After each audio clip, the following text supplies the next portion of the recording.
43 की उम्र में आप पीछे मुड़कर देखते हैं तो दिल में एक अजीब सी टीस होती है। काश मैंने वो मौका न गंवाया होता। काश मैंने उस इंसान पर भरोसा न किया होता। सोचते सोचते हम ऐसी काल्पनिक दुनिया में जीने लगते हैं जहां हम सब कुछ ठीक कर सकते थे। सच तो यह है कि टाइम मशीन अभी भी बनी नहीं है। आप बीते कल को नहीं बदल सकते, लेकिन क्लाइमैक्स अभी बाकी है। पिछले कुछ साल दुखद रहे हैं तो इसका मतलब ये नहीं कि अंत भी बुरा होगा। आज इसी पल से आप कहानी का एक नया ब्रांड न्यू एंडिंग लिख सकते हैं। वैसे भी लोग शुरुआत को नहीं, अंजाम को याद रखते हैं। अक्सर हम अपनी हार को किस्मत या दूसरों की गलती का नाम देकर खुद को सांत्वना देते हैं, लेकिन यही सबसे बड़ा झूठ है। आज मैं ये स्वीकार करता हूँ, हाँ मैं फेल हुआ, मेरा बिजनेस डूबा, मेरी योजनाएं गलत थी। ये कहना भी साहस का काम है। जब आप अपनी हार को स्वीकार कर लेते हैं तो उसकी शक्ति खत्म हो जाती है और आपकी शक्ति काम पर लग जाती है। आपको खुद से पूछना चाहिए, उस फेलियर में मेरी क्या गलती थी? क्या मैं आलसी था? क्या मैंने खुद को अपडेट नहीं किया था? इन गलतियों को एक हथियार की तरह इस्तेमाल कीजिए ताकि अगली बार वैसी स्थिति आए तो आप तैयार रहिए। यही अनुभव आपको काम में आएगा। एक बहुत पुरानी कहावत है, पागलपन वो है जब आप हर बार एक ही काम करते हैं और अलग नतीजे की उम्मीद करते हैं। मेरी पुरानी सोच जिसने मुझे यहाँ तक पहुँचाया, वो मुझे इससे आगे नहीं ले जा सकती। अगर मेरी समस्या आर्थिक तंगी है और मेरी सोच बचत की है तो मैं कभी अमीर नहीं बन पाऊंगा। मुझे इन्वेस्टमेंट की सोच लानी होगी।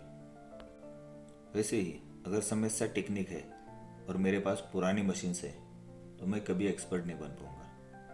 आपको अपने दिमाग को फैक्ट्री सेटिंग करके अपडेट करना होगा, क्योंकि पुराने सॉफ्टवेयर में नए ऐप्स नहीं चलते। आपका इनर वर्ल्ड यानी आपके विचार, आपकी मान्यताएं बहुत मायने रखती है। अगर आप अंदर से खुद को हारा हुआ मान चुके हैं तो दुनिया की कोई भी स्ट्रेटेजी आपको नहीं जिता सकती। आपको हर रोज खुद को ये यकीन दिलाना होगा कि मेरी उम्र मेरा अनुभव है, बोझ नहीं। जरा सोचिए, सुबह उठते ही पहला विचार क्या आता है?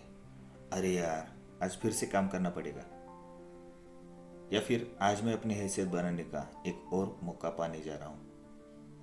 क्योंकि जब आपका नजरिया बदलता है तो आपको अवसर दिखने लगते हैं, प्रॉब्लम्स नहीं। और पिछले 18 दिनों से मैं भाग रहा हूँ। दुकान, काम, स्क्रिप्टिंग, एडिटिंग, कभी कभी मशीन भी गर्म हो जाता है। ऐसे में क्या करना चाहिए? Just take your time, recharge and come back stronger.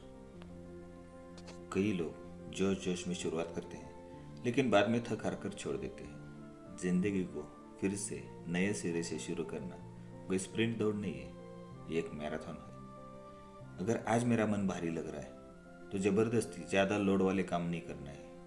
थोड़ा समय लेंगे, अपनी एनर्जी को बटोरे लेंगे।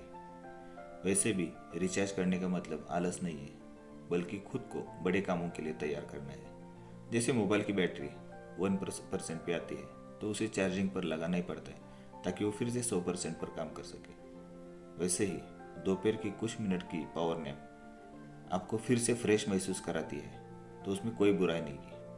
कल की मजबूती के लिए आज का सुकून जरूरी है। डे 19 खत्म हुआ। आज मैंने मोबाइल तो रिपेयर किया, साथ में खुद को भी रिपेयर किया। अपनी गलतियों को, अपना एक्सपर्टीज जाना, अपनी सोच पर काबू किया और अपना आने वाला कल, अपना भविष्य खुद लिखने का फैसला किया। क्या आप भी अपनी कहानी का अंत बदलने के लिए तैयार है? तो कमेंट्स में लिखिए, my new ending starts today. मिलते हैं कल डे 20 में। खुश रहिए।